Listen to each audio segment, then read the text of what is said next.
Assalamualaikum kepada semua. Hari ini bersama saya Syafiq Amsir di dalam series iaitu dalam Sabah Malaysia kami menggunakan satu series iaitu propaganda online, iaitu kita sebenarnya pintarkah anda di luar sana. Propaganda online, pintarkah anda di luar sana membuat decision dalam setiap pembelian anda online. Dan sebelum itu, membeli belah di atas talian kini menjadi fenomena. Semua orang start beli online dan sebenarnya membuka lembaran baru dalam sektor perniagaan di negara kita. Kalau dulu sebelum COVID, perniagaan kita tengok industry revolution 4.0, orang dah tahu dah start using social media platform, orang start guna online platform. Tapi sekarang disebabkan COVID, satu fenomena baru.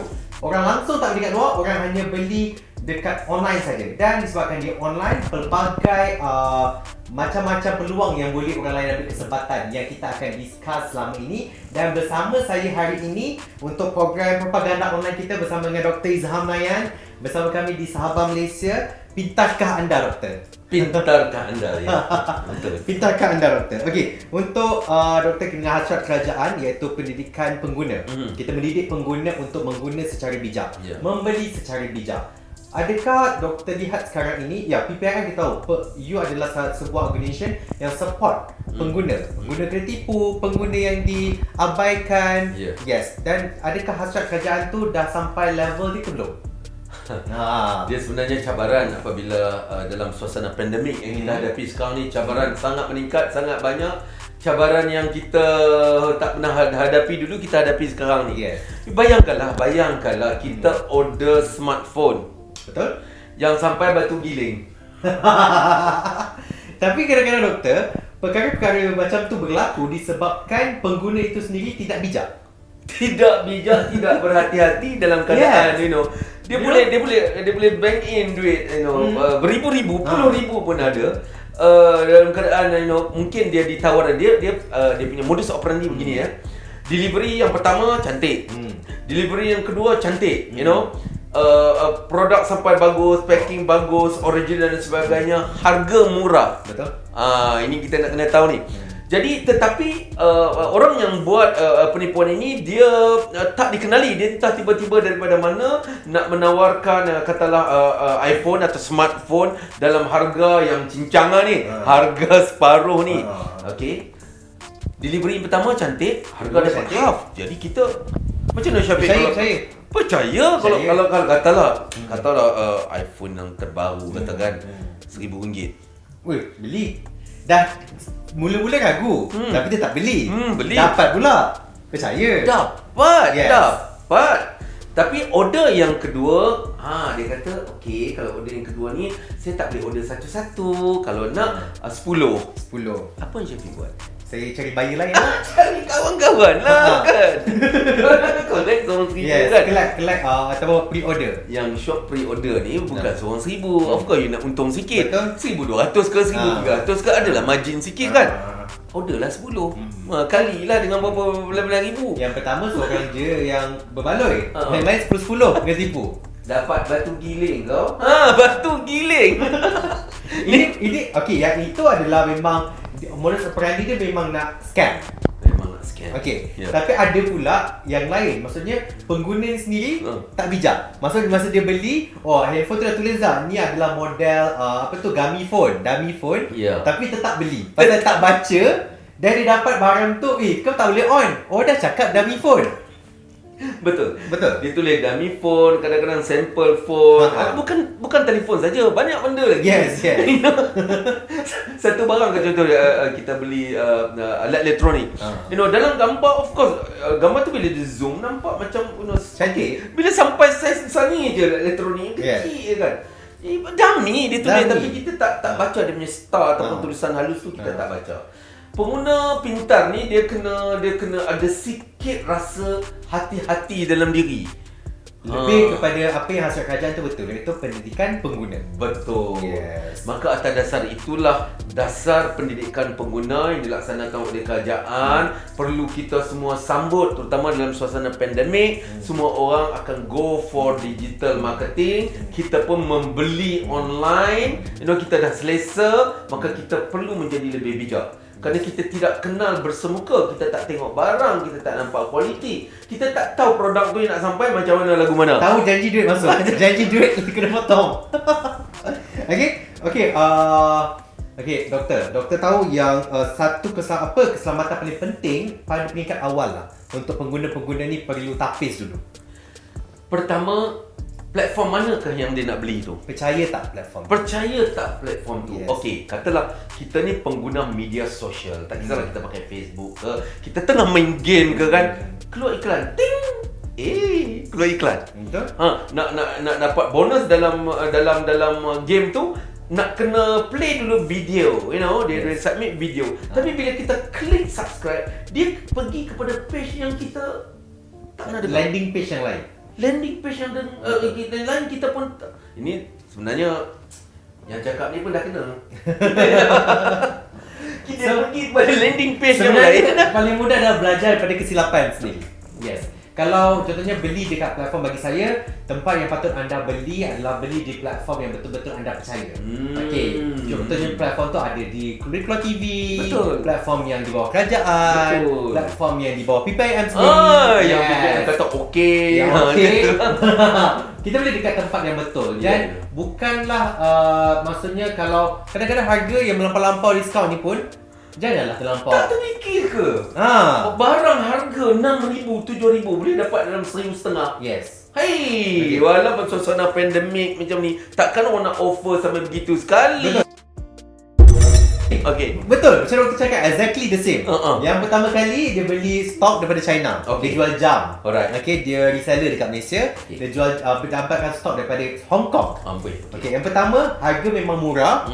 So dia takut order, tapi dia order dulu sikit-sikit. Barang sampai. Try. Kedua pun dia jual dia sikit-sikit. Barang start sampai. Yang kali ketiga dia keluarkan semua modal dia, duit sale dia, profit dia semua dekat dalam bank, dump dekat sana. Dia fikir barang akan dapat dan dia akan untung berkali-kali ganda lah pasal banyak barang. Yang ketiga tu memang tak sampai.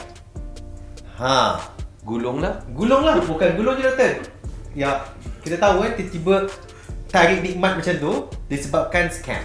Okey, bila barang tak sampai, pertama modal yang digunakan tu adalah modal perniagaan atau modal pinjaman? Modal perniagaan. Modal perniagaan dia habis perniagaan dia, kalau dia pinjam dia terpaksa bayar pula. Yes. Tiap-tiap bulan dan sebagainya. Kalau tidak, nama kena blacklist ataupun pinjam pula daripada tempat-tempat pinjaman yang tak mana-mana kan. Yang kita lebih takut. Lagilah takut. Lagi takut. Hidup kita akan musnah kalau kita jadi pengguna tak pintar. Ini hanyalah sikit langkah silap. Ya. Sikit saja langkah silap, dia akan rosakkan semua kehidupan you. Percaya saya. Okey. Dan seterusnya, okey. Ni promosi 11/11. Adakah ia sebuah propaganda ataupun adakah ia memang adalah sale besar-besaran? Daripada saya kecil doktor, saya kecil dulu, mak saya kata kalau pergi Sogo tu, ni kalau tak diskaun ni sama jaga dia ni. Tanpa diskaun dia lagi mahalkan harga. Okey? Dan tetap berlaku online. Dia buat satu propaganda dulu, year end sale. Kita ada diskaun ujung tahun, hari tahun raya semua. Tapi sekarang dia macam 11/11. Adakah itu propaganda ataupun sebenarnya memang sale pun? Okey, sebenarnya apabila sebuah syarikat yang berdaftar nak melakukan satu nak upkan perkataan jualan, sales, perkataan habis stok dan sebagainya, dia kena minta kebenaran. Dia ada undang-undang yang jaga tu. Dia tak boleh tulis jualan sepanjang tahun. Jualan sepanjang tahun, jualan apa? Jualan sepanjang tahun. Mana tak wujud, Jadi berhati-hati. Kadang-kadang mereka mencari macam 11/11 ni, nak kami ni 12/12. Benarkah? Daripada pengalaman-pengalaman yang sudah, 1 jam yang boleh dibeli dengan harga RM16, apabila dia jualan 11/11, harga tu jadi RM30. Lagi naik Lagi naik. Kena lagi. Kita fikir nak beli 11/11. Punya tunggu, tak apalah bulan depan lah beli. Tidak adalah maknanya kita nak jualan-jualan begitu. Kenapa? Kerana dia bebas begitu, dia tidak ada kawalan. So jadi pengguna bijak perlu faham juga dengan apa semangat dan iktizam kerajaan, apa peraturan-peraturan, sama ada jualan-jualan ni comply tak dengan hasrat kerajaan, syarat-syarat kerajaan, atau dia main bubur saja. Kita pun ikut saja, nak tunggu tak tunggu. Sebenarnya time tunggu tu lah kita kena. Yes. Yang ni sebenarnya isu-isu macam ni kita perlu ketengahkan kepada pembeli, consumer, lagi-lagi orang kita. Pasal saya ada berpendapat yang orang kita suka ikut trend. Memang suka ikut trend. Saya rasa bukan hanya ikut trend, tetapi disebabkan trend tu kebanyakan mereka ditipu. Kalau orang kata trend dulu investment macam ni, you pergi investment macam ni. Kalau trend dia begini, you melabur cari begini. Tapi sedangkan akhir sekali you tak dapat apa. Yes, betul tak? Ikut-ikut, follow-follow tanpa kajian atau tanpa semak terlebih dahulu, ni adalah satu perkara yang sangat bahaya. Gitu. Okey, menurut daripada ni laporan yang dikeluar daripada KPDNKK. Setakat ini tahun ini kita ada 809 aduan, 364 aduan mengenai harga online, 134 dari aduan mengenai keliru, confusing maklumat kan. 108 adalah aduan mahal. Betapa hebatnya saya rasa hanya 800 orang je buat aduan. Isu yang disebut-sebut setiap hari di TV, kena scam, kena ni, hanya 800 orang saja doktor yang buat aduan. Mana lagi yang beribu-ribu yang bercakap online, yang di Twitter, yang di Facebook anda yang mengatakan saya kena tipu. Ni sebenarnya aduan yang BPM dapat banyak, peningkatan yang meningkat, terutama di kalangan di masa pandemik ni. Tapi itulah ignorance lah. Pengguna ni ignorant, buat tak tahu, buat aja. Bukan tak tahu, tahu tapi saja tak mau ambil tahu dan sebagainya. Kadang-kadang doktor disebabkan tak apalah RM4 je. Tapi you fikir lagi, kalau RM4 ni 1,000 orang, 20,000 orang kena RM4, berapa yang dia dapat satu hari? Betul. Iaitu hak you sebagai pengguna yang you kena tahu letak dekat mana. Pengguna kena kepo, pengguna kena kecoh, pengguna kena hati-hati, pengguna kena cek habis-habis, pengguna kena pintar. Itu je. Jangan duk biar je dengan kita kena jual. Yes. You rasa RM4 tapi dia lebih daripada amount yang anda fikirkan sebenarnya. Betul. Okey, berbalik pada soalan tadi, apakah cara kesan terbaik pembeli atas talian? Apa efek kecuaian berlaku ni sebenarnya? Dia bila tengok apabila mereka yang tidak bertanggungjawab segelintir yang tidak bertanggungjawab ini buat perangai macam tu. Ambil order tak deliver. Ada yang ambil order dia deliver tapi barang rosak, barang defect, patah lah, macam-macam rosak dan sebagainya. Kemudian nak call balik customer service dia KO. Call tak ada, semua tak ada, sampai nak buat laporan pula kepada platform tu, barulah dia tercangak-cangak nak cari kita balik bila kita seller lah.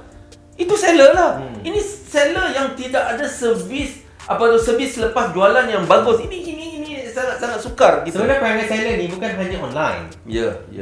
Offline, online sama je. Betul. Kalau macam tu lah perangai dia offline, tetap online macam tu. Dia masalahnya dia akan merosakkan industri.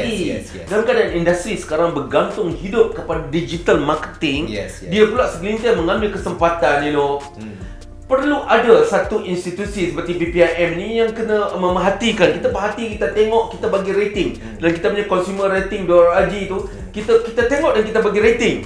Mana-mana company yang KO, kita tulis KO terus. Mana-mana company yang bagus, kita bagi star yang bagus-bagus. Macam tu. Yes, disebabkan itu kalau anda di luar sana mula untuk mencari platform yang terbaik untuk anda beli online, kami mempunyai satu platform iaitu Sahabat Malaysia untuk anda sebenarnya trusted seller, dan juga kami didik seller-seller di dalam ini untuk berniaga secara berkhemah. Yes, kita sorting dulu. Okay? Dan seterusnya, sebagai pengguna, apakah kelebihan untuk mereka support lokal? Kenapa kena find local product? Banyak produk kat luar sana. I nak support lokal, tapi kenapa? Kenapa saya perlu support lokal? Semua orang faham dan semua orang mengerti. Kekuatan ekonomi sesuatu negara tu sangat perlu untuk kemaslahan penduduknya, rakyatnya, keamanannya, kestabilannya. Kita nak hidup dalam sebuah negara, kita nak negara itu berada dalam keadaan suasana yang harmoni. Salah satu ancaman kepada keharmonian adalah ekonomi. Kalau berlaku kegawatan ekonomi dalam sesebuah negara, semua rakyatnya terkesan. Yang miskin sudah pasti dia nak makan pun tak cukup, anak dia susu pun tak ada. Okey, yang kaya pula, aku tak terkesan sebab aku banyak duit. Okey, fine. Yang miskin kalau anak dia susah nak dapat susu dan sebagainya, dia dalam keadaan orang baik tu kadang-kadang bila dia tengok kesusahan hidup, dia akan ubah ni, manusia ni dia berubah. Mungkin dia akan jadi perompak, pencuri, mungkin kadar jenayah akan jadi naik, terdesak. No, perompak apatah lagi. Yes. Penjenayah apatah lagi akan jadi lebih teruk dalam suasana dia tak boleh nak survive. Kita tak boleh kawal manusia. Persoalan sekarang, orang perompak ni, dia nak rompak orang miskin kan nak rompak orang kaya? Dia akan rompak orang kaya, orang senang, orang yang duduk banglo, orang yang kaya raya kan. Dia akan kidnap orang-orang anak, orang-orang kaya, anak hartawan. Kidnap budak-budak orang-orang yang duduk rumah setinggal. Dah buat apa? Kita nak hidup pun susah. Jadi orang kaya menjadi attack kepada orang-orang yang susah. Artinya bukan saya nak menggalakkan perompak, tidak. Tapi itulah situasi. Apabila ekonomi kita merudum, kadar jenayah naik meroket-roket. Bila kadar jenayah naik, yang nak kena dilakukan perilaku jenayah siapa? Orang kereta besar. Betul? Orang kereta besar kena. Orang yang kaya, orang yang berada di bangunan besar, lot banglo yang besar, rompak kemudian diubut, dia letak parang kat leher dan sebagainya. Kadar jenayah yang akan naik. Jadi artinya tak kira kita ni siapa. Nah, orang kebanyakan tak kira situasi ekonomi kita bagaimana, kita kena support local product. Kerana local product secara directly menyumbang kepada pendapatan negara dan akhirnya negara itu makmur. Tanpa mengeluar kepada negara lain. Betul. Tak ada reason untuk kita membeli satu produk, yang dalam negara kita pun ada keluarkan produk itu. Tak ada reason. Kalau kita nak kata atas dasar ekonomi, atas dasar kualiti. Oh, produk import ni kualiti bagus. Pandang sebelah mata ke maknya. Ingat produk-produk lokal ni tak kira ke? Produk lokal juga produk memiliki kualiti yang baik. Sebenarnya ego nak jaga style punya pasal. Belanja juta-juta daripada Itali lah, daripada Jerman lah, mana lah, sama juga. Kalau baju tu baju juga. Kalau kasut tu kasut juga. Kalau perabot tu bukan nak bawa masuk kubur, kan? Nak makan, nak duduk, nak makan saja. Tak perlu ni nak import ni, Support local product. Macam tu. Kalau lah produk tu sendiri tak ada local product, yes, you boleh buat solution lain. Tapi yang apa yang nampak cerita kalau produk tu kita nak beli kapal terbang, nak beli kapal kereta api, lain yang lokal tak boleh buat. kan? Ada Lain sesetengah sampai kata, oh kerajaan pun beli dekat luar negara. Kita tak ada. tak ada nak beli kapal terbang macam mana dah. Betul? So begitulah keadaannya. Sebagai pengguna kat luar sana, cuba doktor bagi sedikit nasihat. Setiap satu episod kita bagi satu nasihat, doktor. Ni, pegang kepala, tanya, pintarkah aku? Untuk kita menjadi pintar, bermula dengan menjadi pengguna yang pintar. Yes. Steady. Okey, pintarkah anda sebagai pengguna? Okey, banyak organisasi atau seperti PPIM, seperti badan kerajaan yang membantu anda sebagai pengguna. Tetapi setiap apa yang berlaku kepada diri anda ditipu ataupun dieksploitasi oleh badan yang lain adalah disebabkan salah pencaturan anda sendiri. Betul tak, doktor? Ya, betul. Pintarkah anda? Terima kasih.